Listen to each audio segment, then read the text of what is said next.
آپ دیکھ رہے ہیں سکردو ٹی وی اور میں ہوں قاسم بٹ۔ آج ہم ایک خاص پروگرام آپ کو دکھانے جا رہے ہیں اور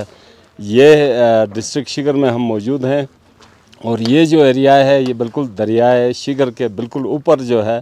یہ ایک بہت بڑا عالیشان جو ہے وہ ریزورٹ بننے جا رہا ہے اور یہاں پہ میرے خیال میں کروڑوں روپے کی انویسٹ کی گئی ہے اور بالکل دریا کے کنارے جو ہے اس ریزورٹ کو تعمیر کیا جا رہا ہے۔ یہاں پہ ہم چاہتے تھے کہ اس جو ریزورٹ ہے اس کے اندر سے بات کریں، لیکن ہمیں گیٹ پہ موجود جو سیکیورٹی اہلکار تھے اس ریزورٹ کے، انہوں نے کہا جی کہ آپ پرمیشن کے بغیر جو ہے وہ اندر نہیں جا سکتے ہیں۔ آپ نے دیکھا ہوگا کہ یہ دریا کے کنارے عام طور پہ جو انوائرمنٹل جرنلزم ہے اس کے اندر ہمیں بار بار سرکار یہ بتاتی ہے کہ آپ دریا کے کنارے جو ہے ندی نالوں کے کنارے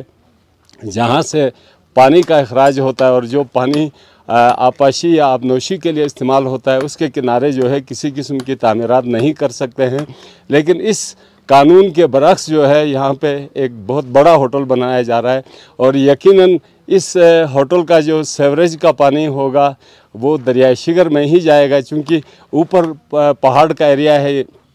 تو اوپر کی طرف جو ہے وہ پانی جا نہیں سکتا ہے، تو ظاہر ہے دریا بالکل ساتھ ہے، تو جو گٹر کا پانی ہوگا، سیوریج کا پانی ہوگا، کچن کا پانی ہوگا، وہ سارا جو ہے وہ اسی دریائے شیگر میں جائے گا۔ جو چند کلومیٹر کے بعد جو ہے یہ دریائے شیگر کا جو پانی ہے وہ پھر دریائے سندھ میں شامل ہوتا ہے اور دریائے سندھ میں جس طرح آپ کو معلوم ہے کہ ایک بہت بڑی مقدار میں مختلف اقسام کی آبی حیات ہوتی ہے جن کی زندگی کو اس آلودہ پانی سے خطرات لاحق ہو سکتے ہیں۔ یہاں پہ میں یہ بھی بتاتا چلوں کہ اسی فارمولے کے تحت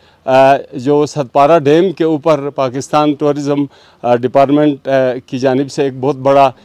گیسٹ ہاؤس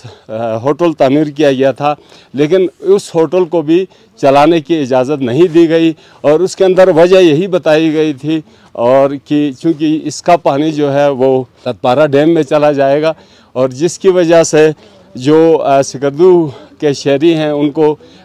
جو پینے کا پانی جو استعمال کرتے ہیں یا جو آبپاشی کے لیے استعمال کرتے ہیں وہ خطرناک ہو سکتا ہے، لیکن بعض جگہوں پہ ہم دیکھتے ہیں کہ اس فارمولے کو بالکل نظر انداز کیا جاتا ہے اور یہاں پہ لوگ اپنے وسائل کے بل بوتے پر منمانی کرتے ہیں اور ہوٹل تعمیر کر رہے ہیں اور دیگر تعمیرات بھی ہوتی ہیں۔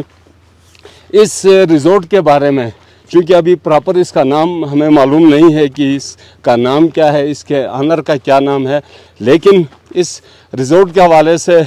اگر ہم 1 سال پہلے کی بات کریں یا 6 ماہ پہلے کی بات کریں تو یہاں پہ جو شیگر کی کمیونٹی ہے اس کے شدید تحفظات تھے اور انہوں نے عدالت کا بھی رخ کیا تھا اور عوامی سطح پہ بھی بہت سارے مظاہرے ہوئے تھے۔ ڈپٹی کمشنر شیگر نے اس ساری صورتحال کے پیش نظر اس کی تعمیرات پہ پابندی لگائی تھی، لیکن پھر نامعلوم اور پراسرار وجوہات کی بنیاد پر جو ہے اس ہوٹل کو تعمیر کرنے کی اجازت دی گئی اور آج ہم دیکھ رہے ہیں کہ یہاں پہ بہت بڑے پیمانے پہ تعمیرات کا کام جاری ہے اور یہ بھی ہم آپ کو بتاتے چلیں کہ جو روڈ تھی، جو لمسا روڈ سکردو اور شیگر کو جس روڈ نے کنیکٹ کرنا تھا، اس کا جو بنیادی